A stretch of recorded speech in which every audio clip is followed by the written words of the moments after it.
Nada, I am so happy to see you. I'm so happy to see Yeah. Juicy, but yeah, I'm really happy to see Nada. Uh, for those of you who don't know Nada, she is an amazing woman, has 5 kids, has moved. How many times have you moved, Nada? Across the world. Count.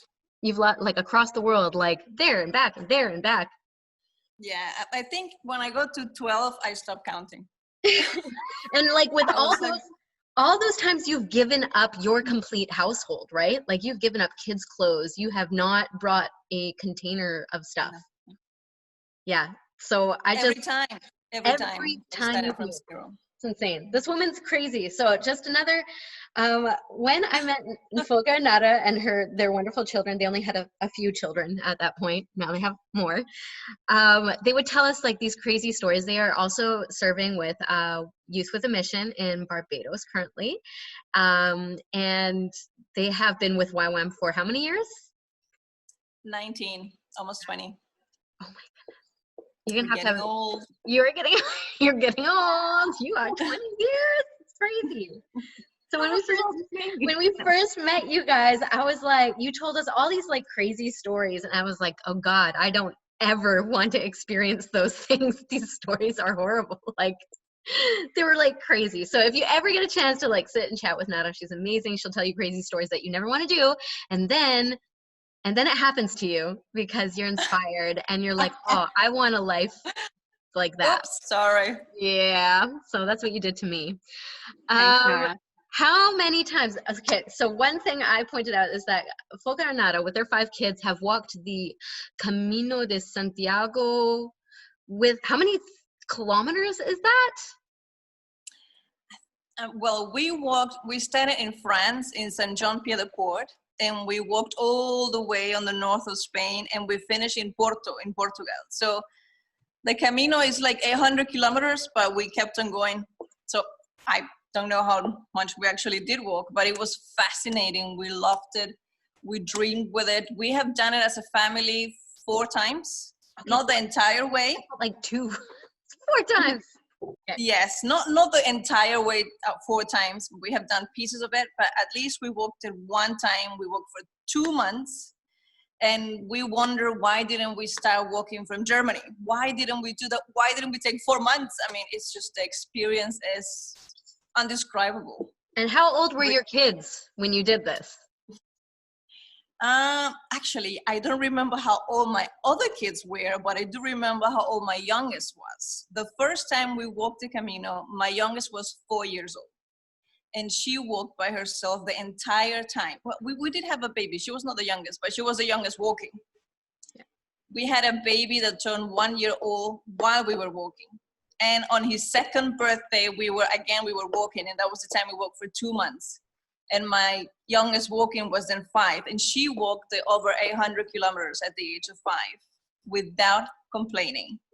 She actually pulled us, this girl. Both of my young girls, they were pulling us. So if you ever wonder if your kids are able to make it, yep. I know that. Yep. That when you told me that, I was like, I'm thinking way too low of my kids. Like, I think often we're thinking, oh, they're kids. And then you see families like you who walk for months with their kids in pilgrimage. And I think that is incredibly unique. Could you share with us maybe, I know you have a few takeaways that you've had from those times. And could you share just a couple of like the biggest things God did during those walks with your family? Okay, well, there are so many things to share from so many different angles. I mean, one thing that really was highlighted for my husband and I during that time was how little we need. We need so little to actually be content with life. I started the Camino with a backpack of 18 kilos, and we walked the Pyrenees up. And I carried that thing. I said, I don't want to carry a living child up those mountains. If I slipped or something, better my husband does it. So I carried the heavy backpack. I felt more safe. It will be less damage. When it was amazing. Eventually, when we finished the Camino, that backpack was like 8 kilos. we got rid of things, and we got rid of things along the way. Still, every time we have walked the Camino, we always realize we took too much. We took too much. And we started the Camino last time. I think everybody had, like, I had maybe 10 kilos because I was carrying stuff for 3 people. And our kids were like carrying 3 kilos each. And still we thought, this is too much, really, it's too much. We need so little. The perception of time was so different. Teaching, listen to me, sorry. Cheesy, you were speaking about health and on mental health or spiritual health and the essential oils. I was very much into that at that time. Actually, I walked the Camino and I did not have a Band-Aid. All I had was 3 bottles of essential oils with me and the knowledge of the plants. Anything that happened, I study edible plants for a long time before I went on the Camino. And I will know my plants around. I'm like, okay, somebody starts bleeding, I grab a little bit of that one. Oh, you got a blister, we grab a little bit of this. And then we soak our feet on this one. And I kept those essential oils like my precious treasures. It was like, oh, this is like something serious. I have this, like getting a tick. How do we control that? Got some tea tree on that one. So I was the mom. We had a nurse with us for 2 weeks. But when it came the time, then it was wondering, what do we do with the tick? To pull it out, essential oils. So that was good to understand the rhythm of our body, sleep, to fall asleep when you are tired, to actually eat when you're hungry. We didn't have breakfast, lunch, and dinner while we were walking. We will walk maybe like 6 hours, 7 hours a day. Wow. And we just walked. And I will eat a ginormous sandwich because I was breastfeeding at that time. Oh, and I hardly slept because we had a breastfeeding baby with us. But I needed my breakfast. I needed my huge sandwich with an omelette inside, omelette and cheese. So I needed my proteins and my carbs, and we walked hours and hours and hours. And sometimes we found a fruit on the way, and that was our snack until we arrived to the place where we were going to sleep that night. And then we had a proper dinner. That was good. And it felt so rewarding to just finish the day with a proper meal after you had accomplished so many kilometers. Our kids walk sometimes from 15 to 25 kilometers a day without complaining. So that meal was glorious. Anything you ate was, if it was a decent soup, oh, you were so thankful for that soup. If it was a plate of some meat with rice and salad, you were thankful. I mean, we were thankful for everything that came our way. We were thankful that the shoes worked. We were thankful not to have blisters on our feet. At that time, started also the whole, oh my goodness, my words are missing. From Syria, the refugees from Syria started walking to Europe, and I meditated upon that, thinking, trying to put myself in the situation. Every morning we had to leave from the youth hostels where we stayed, and at 8 o'clock in the morning, you had to be out. And I'm thinking, are my kids ready? And they don't make exceptions with kids. At 8 o'clock in the morning, you are out of the door, children, not children, everybody has to be out. And I would think about these women that were escaping, that were being persecuted, and thinking about the children and stories I read about they having to leave their children behind. And I will pray and I will intercede for them while I was walking, and being thankful that that was not my situation. But I was reminded every morning, you need to get ready. Just very few things, put them in your bag quickly, out of the door. And I will think of these women all the time. So it's so hard to describe all the things that we experienced during that time, the times of intercession, the times of prayer. During that time, I also, I have a Jewish background. So interceding over Spain after my family had been kicked out of Spain in the time of the Inquisition. So to forgiving the land, not that I actually really held anything against it, but praying over the land, blessing the land, releasing the land, and understanding the consequences that will have upon the nations of the earth. It was really deep. It was really deep. Just feeling God, feeling the goodness of the Lord while we were walking, feeling His joy and His delight, that every step that we made was counting for something. as bizarre as it was like conquering the land every step that we took. While we pray and we interceded and we praised, my husband walked with a little guitar that he got for his birthday. We started walking the day after his birthday, and he got a little guitarlele. I don't know, you guys might have seen it when we were last time in Europe. Mm-hmm. Well, he had that one for his birthday, and he praised the entire time. We do not go on the Camino without an instrument. That's one of the things a must. You have to carry that. That's part of your weight. Yes. Yeah. If music is part of your life, you have to. If writing is a part of your life, you have to take a little book and a pencil. If drawing is part of your life, you have to take some paper, something to express it, because the connection that you have walking with the land and with God and the nature, everything slows down. Time, the perception of time is so different.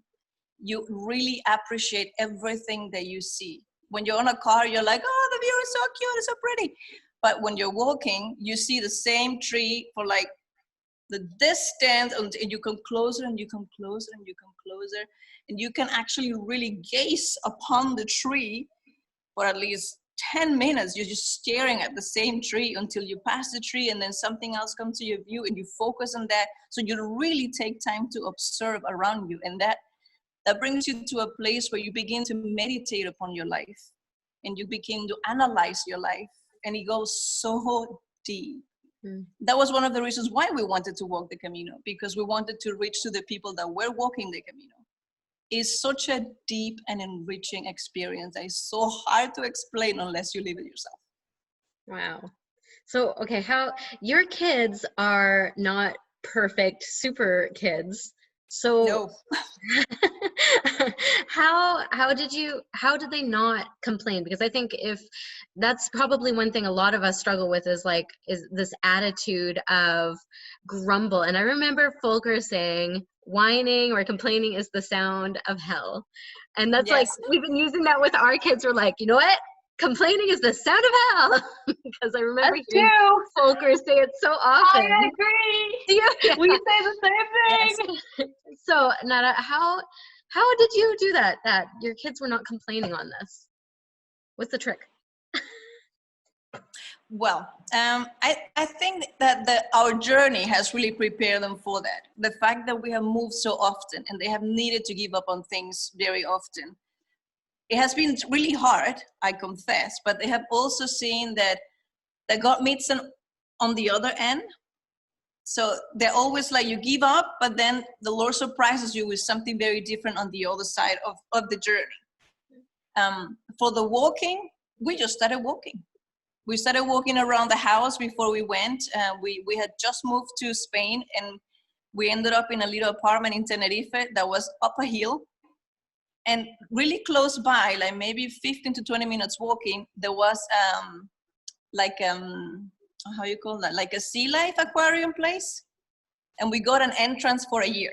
So that was our motivation. We climbed that mountain up and down to go to the sea aquarium. And we would see the aquarium, we saw the orcas, the dolphin show, and it was a blessing. And then we had to walk up the mountain. So we will go shopping. Let's try to go shopping without the car. We walked to the shopping center, did our shopping, and let them be delivered to us because they had that service. So we will walk up the mountain. So we just forced ourselves to walk and walk because we were aware we wanted to walk the Camino, and it implied walking. And especially since the Pyrenees was such a intense mountain, it was like this thing. Yeah, so you had to be prepared to walk there. Wow. Oh, that's incredible. So you prepared them to not we prepared them. And I think that's part of your culture as well, like your family culture. I think you talk about, complaining within your home too, right?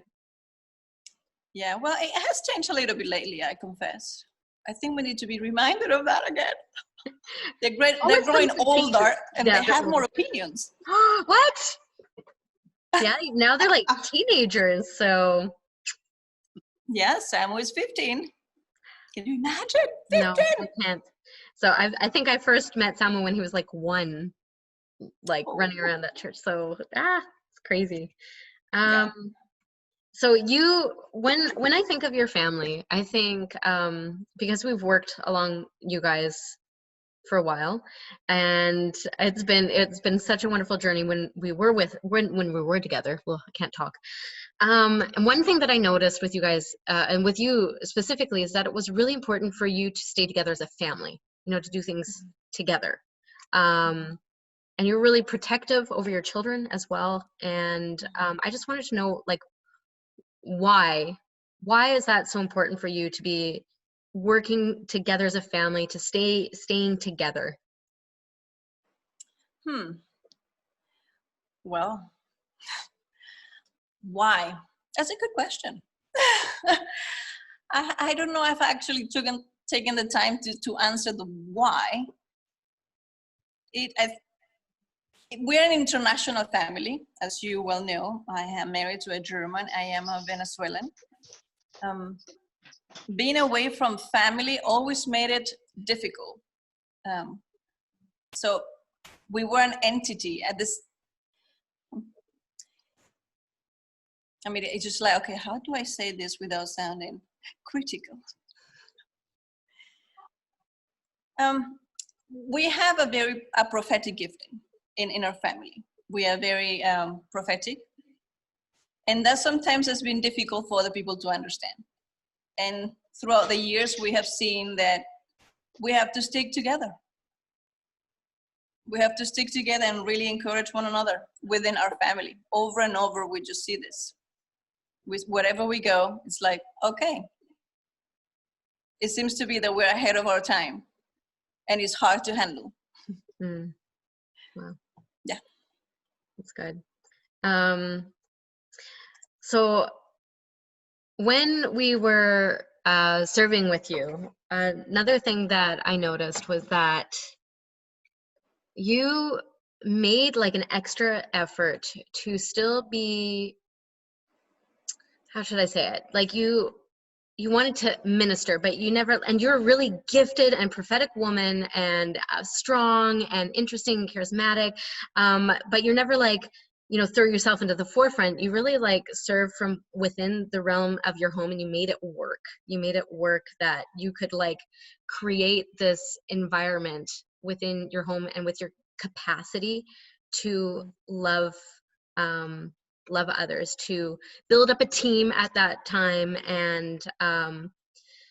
And my question is, could you share with us some tips on how you did that? How were you able to serve others because I know many of us are stay-at-home moms and kind of like stuck at home. A lot of people feel like stuck, but they want to serve, they want to do stuff, but they have kids, right? So it's like, and it's hard not to think of your kids as a burden and like holding you back from doing things. So I've seen you work very powerfully in serving others. Could you please share on how and in what ways? Well, thank you for saying that. I always enjoy having you around when I did that. Well, throughout the years, I realized it was very hard for me as a woman. I come from Venezuela, and I come from a complete different culture, a different background. I married a German. We did a Bible school in the States. People were so different in the States. Sometimes I make the comment and I say, people are so friendly and so gentle in the United States, and people from the States always look at me like, what do you mean? No, people, it's everything like everywhere. And I'm like, no, you're not aware. People actually are nice in the United States and in Canada too. Like, you always say North American. They are very friendly. And it's not the Latins are not friendly. We are friendly, right, Cheesy? Yeah, we are. Yeah, but we are very intense. We are very intense people. We can be very aggressively loving. Putting it. and this is something that I always found it so hard when I came to Germany in the mission field. I thought the German women were more like me, but I was like, I don't know if I want this. So I really struggled. I really struggled to put away my perception of me as a woman, because in Venezuela, women are extremely sexualized. In every aspect of life, there is a sexualization of women everywhere. And of course, I grew up with this understanding too. So now I was a married woman with a man that did not perceive the world as I did, because he comes from a completely different background. How do we put these two together, and how do I honor my husband, and how do I honor the people around me, and how do I put my aggressive love at peace? It was hard, and I struggled for months. I struggled, and I remember my first year living in Germany, I cried myself to sleep every night. It was so hard. I didn't understand. I didn't know how to put myself there. And I wept before the Lord, and I asked him, please, God, just help me. And I tried to find mentors. I went to the elders in the YWAM base, and they could not understand my questions. They couldn't understand where I was coming from, or what are you talking, woman? But they would try to be loving, and they tried to be kind, but I didn't understand that they were not understanding. So it was hard, and it made it even more painful. People around me did not seem to understand my struggle. And I had to just keep on crying. And I cried and I cried, but I also began to feel that many foreigners were struggling with their own journeys too. It didn't make it easier for me, because I felt my pain and I felt theirs. So it was like this overwhelming feeling of like, what do we do with this? And the Lord was very kind with me, and he sat me down and he started to say, okay, let's analyze what's on your head, woman, because you need help. You're not going to make this on your own. So we started to analyze the German culture, and we started to analyze the Venezuelan culture. We started to analyze my understanding of the American culture, and we started to like put things on, like classifying it, so I could find some sort of a peace. How does a godly, respectable woman ought to be to honor her husband and be in missions and do everything that she's expected to do in my understanding? And I could identify strength in the German, I could identify strength in the Americans, I could identify strength in my own culture, and I could also identify certain weaknesses in all of them. And then the Lord said, well, I need you to find peace about the weaknesses and emphasize the strength of everybody that you see. Just see the positive in them. And then I started to evaluate the moms. And you know, I mentioned the above rubies to you earlier. And that was like a point of comparison for me, for a godly woman, when I started to see Nancy Campbell's and her daughters. And I'm like, okay, it's possible to perceive the world different. And they were not Americans, they were Kiwis from New Zealand. So it's like, okay, there is something that can get there in between. So I started to take some positive input from there while reading the Bible and hearing from the Lord and trying to reconcile all the things that I didn't understand and trying to love on people at the same time. In the midst of all of this, there is my husband. And my husband is a thinker. He's a philosopher. And for him was like, what's with this woman? I don't know. I don't understand all these outbursts of emotions. Poor guy, really. He had to deal with me. But he has been so gracious, and he has really shown me love and patience and kindness, and I really appreciate that. But I started to see that he had something that the Lord had given to him, and I was still trying to find my place. So the best thing I could do was to support what the Lord was doing with him instead of trying to put myself out there, because I was still not knowing what my place was. So I said, okay, Lord, I'm gonna let my husband lead this, and I'm walking. I'm just walking behind him, and I'm looking, and I put the cherries on the top that need to be put. So that was more like my approach at that time. I would have never taken the lead of anything because I didn't feel confident to do it. But I still felt like I could add something to it. And that's what I did. Does that answer your question? That did, yes. I want to highlight a couple of things that stuck out in my mind on how you could love people. First, something like really practical and something that when I think about it today, I'm like, oh my goodness, that's like a huge job. Is Nada decided to bake a birthday cake for everyone's birthday. And there was, I think we worked in a community. How many staff do we have? Like 50 or 6? I don't know how many staff there was. Something like that. 60. And like Nada she baked a cake from their own money just to love and honor, because that's what she could do at home. And she loved to bake. You create at home. And I always really admired that, because I was like, wow, you had really little kids at that time. Or you were pregnant at one point as well. Yet you was always pregnant. You're always pregnant. Yeah, me too. In the same club. I know. But that was one thing that really stuck out to me, because I was like, man, even though she has her kids at home, she like made an effort to do with the resources that she had, just to show love. Like, it wasn't even, but that's just that act and that commitment that you made is so powerful, I think. And so just to simply love and honor a person, I think that I haven't experienced that in anywhere else. So that's one example that I can think of, very practically. Thank you for mentioning that. I used to go to the person and I will ask them, what was your favorite cake? And I will make it. Yes. Whatever it was. And it was so enriching, because there were so many different nationalities. Sometimes I had to Google like 20 different recipes of a Russian cake. I'm like, I don't know if this is gonna work.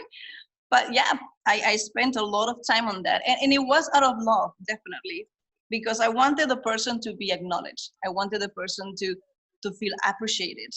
That was important to me, because I was a foreigner too, that didn't have any family member. So that was the least thing that I could do on their birthday, just to express that we were thankful for their lives. And I also asked everybody to give them a word of encouragement. That was a highlight too.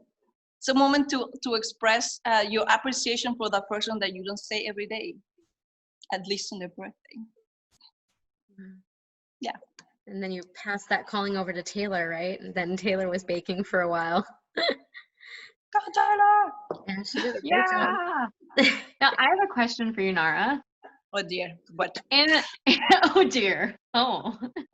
In and amidst all of that, kind of, because I mean, the topic of this is sort of like also alive to thrive. So like, how did you find your personal rest amidst all of these passions? Because you wanted to help people, you wanted to love people, but you had a growing family, you're also pregnant, you guys were involved in, time-consuming ministry, which took a lot of intentional discipleship from other people. So I don't know, how did your family kind of manage those two worlds, sort of like this rest and family and work, mission?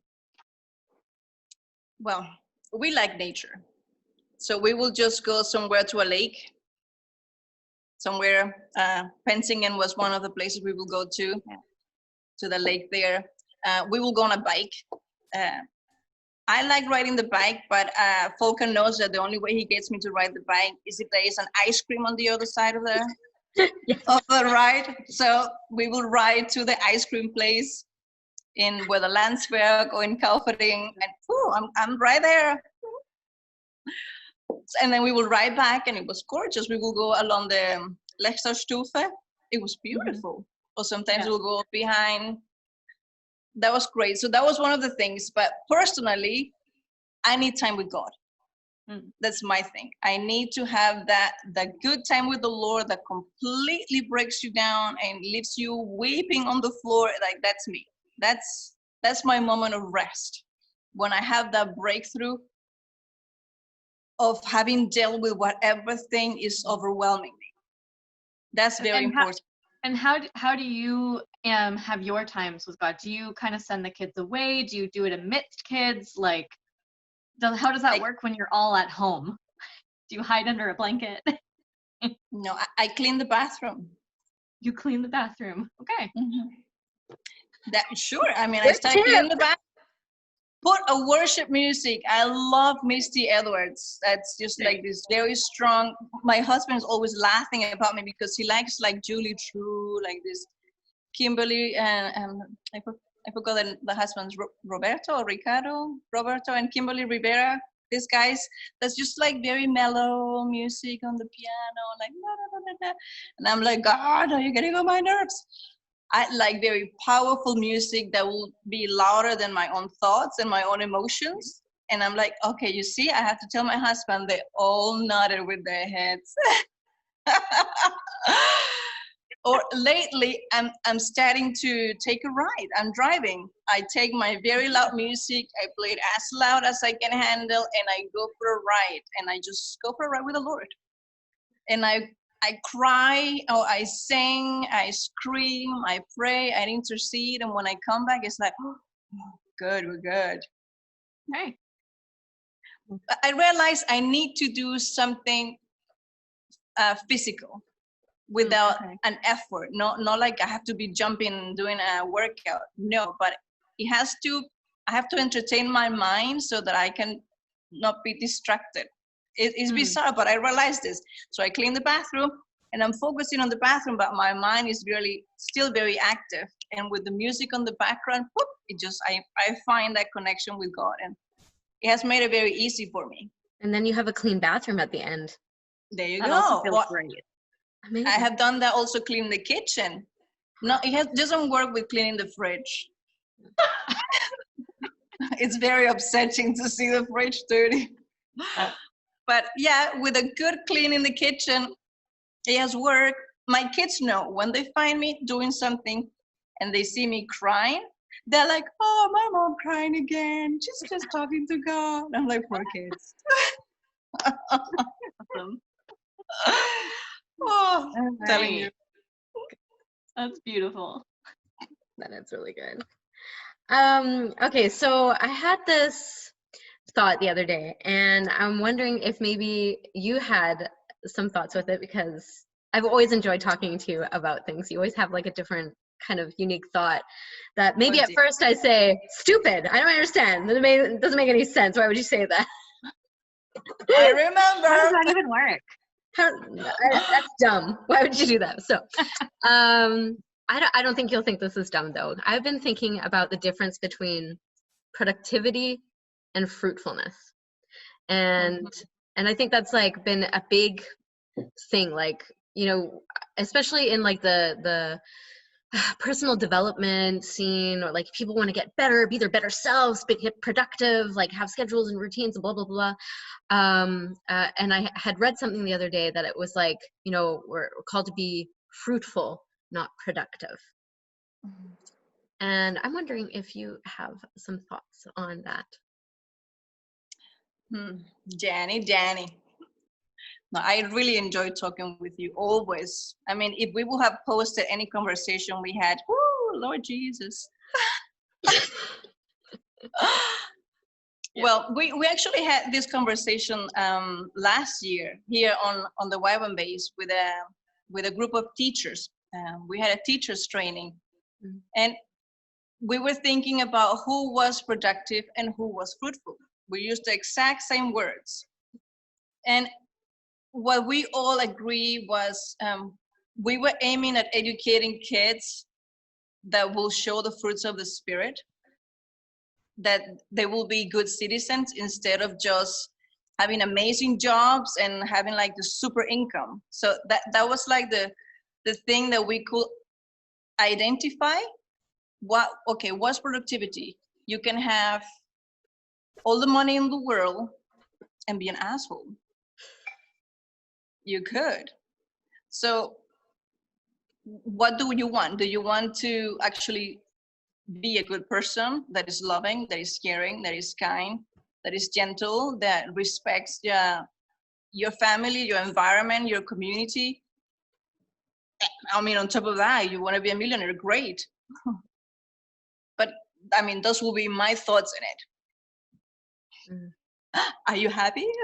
Sure. Yeah, I'm happy to hear anything that you say. It's really great. You're nodding too, Dylan. Okay. I'm reading the comments here. Yeah, I think that it's I just read it and I was like, oh yeah, I forgot. Productivity can become like a god, right? Yeah, definitely. And then we lose actually fruitfulness. Yeah. And when I think of life, I think, well, life should be fruitful, not just merely productive. Yeah. Okay, I have one last question for you, Nada. Okay.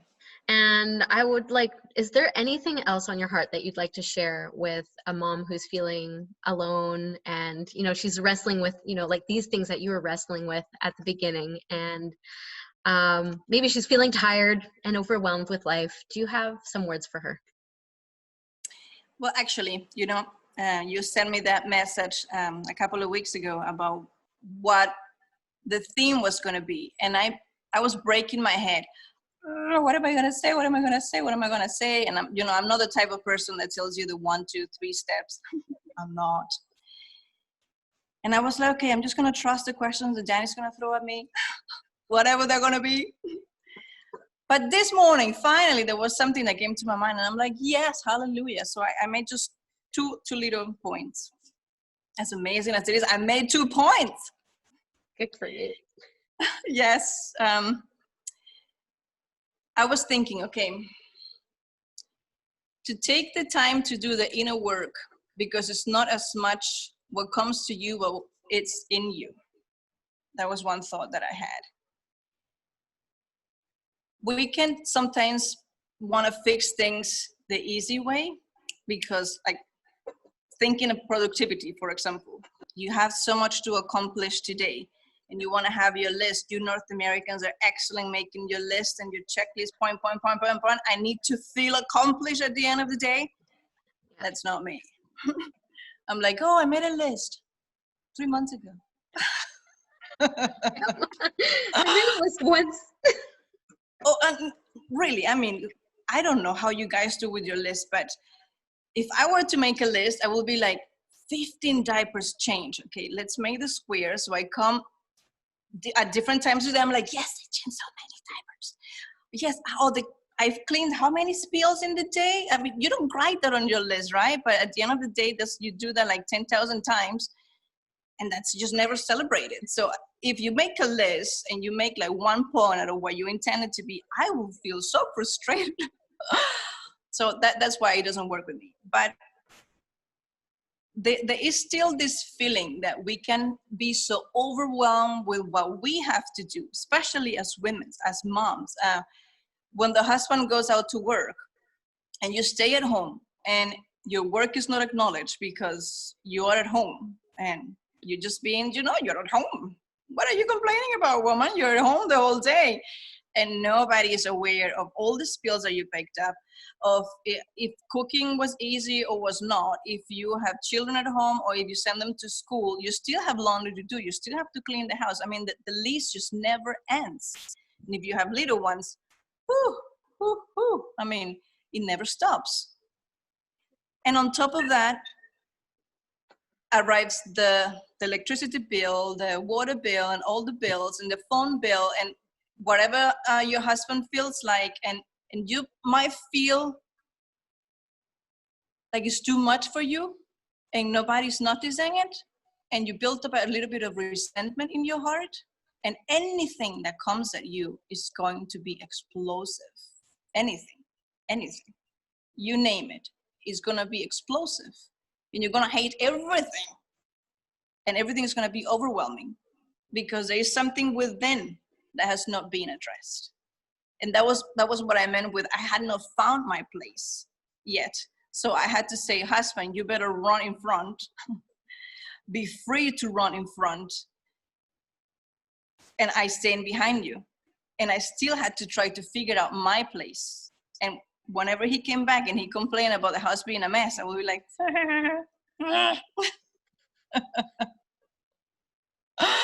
he doesn't do that anymore. Work that out. How many years later in marriage does that happen? We are, I think we're 17. We celebrate 17 years. Yeah. Just a few more. Yeah. Yes.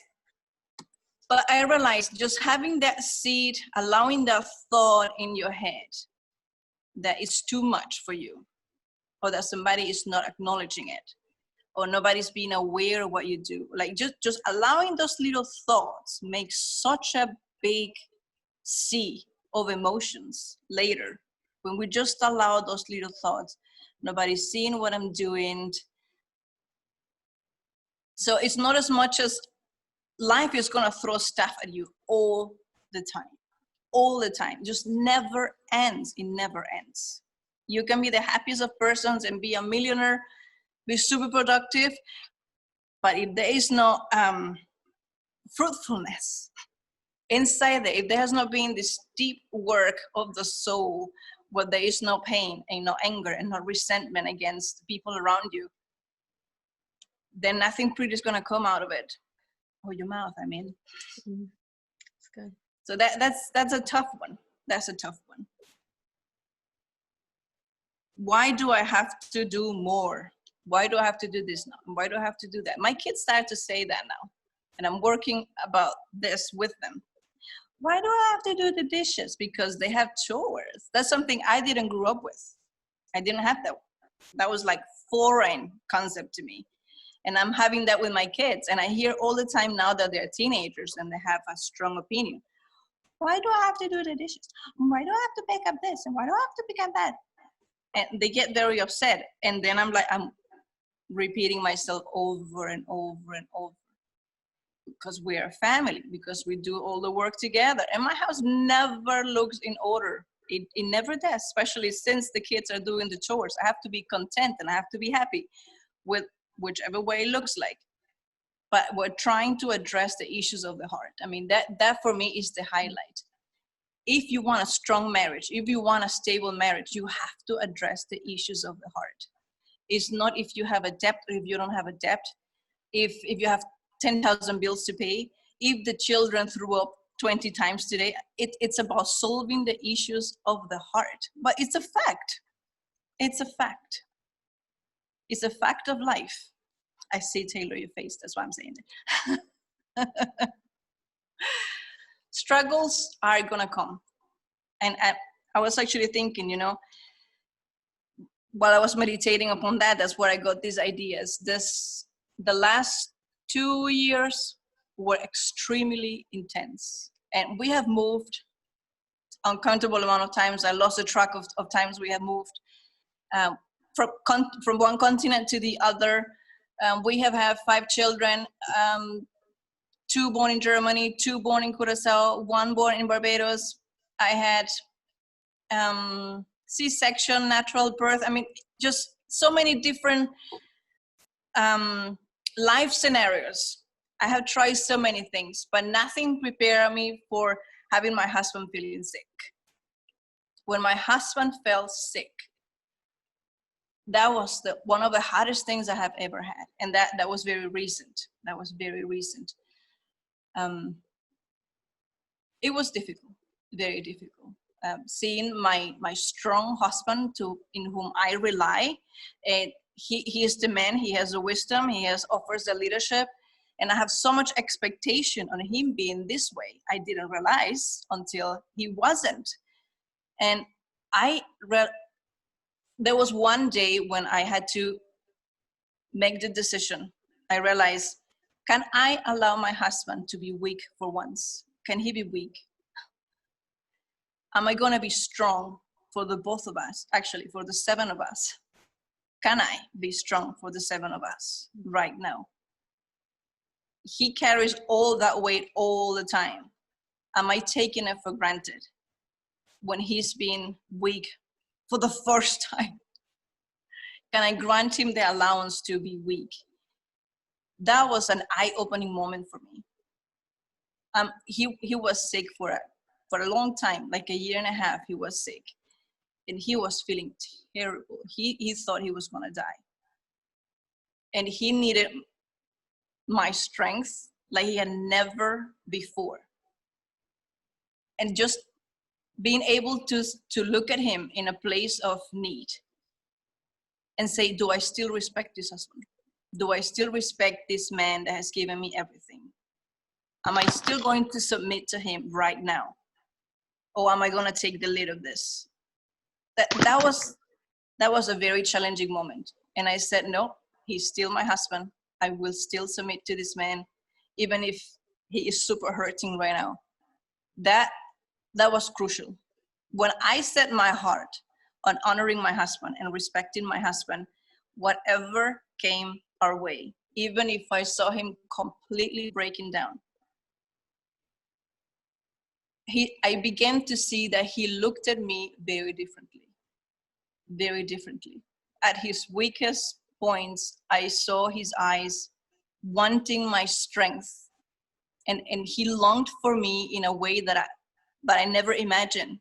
And it was interesting because the only time I have ever seen the way that my husband looked at me is whenever I have had an encounter with the Lord and I saw Jesus' eyes looking at me this way.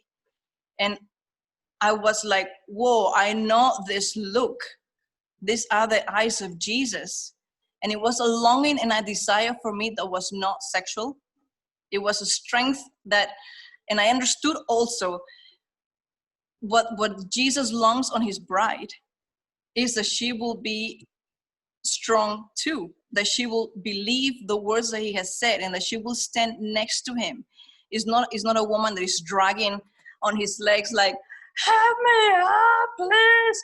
But is a woman that has been dignified, has been restored, and is standing on her feet next to him, loving him and choosing to honor him and submitting to him and see him as the head of the body. And it was a mind-blowing experience. It was still horrible to see my husband suffering, but it was beautiful at the same time. And I love this guy, more than ever, even after we haven't gone through this.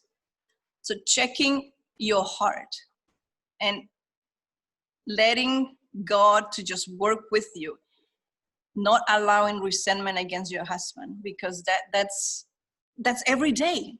If we're honest, that's every day. Every day there's so many little things that can be so annoying to us. He left the cup again what I told him not to. Just if he does it 10 times a day, you'll be so annoying because you have to go and pick up the cup again. Just don't let that bother you. Don't allow the resentment in your heart. Try to work so hard on having a strong marriage where you can look at your husband with the eyes of delight. Whatever he says, whatever he does. That's it. Wow. That's good. I don't even know what to say after that. That's just God speaking through you. A very strong message. Thank you so much, Nada, for that. I appreciate it. Everyone, give her a hand if we could see your face. Yeah. Thank you. Does anyone have any questions for Nada?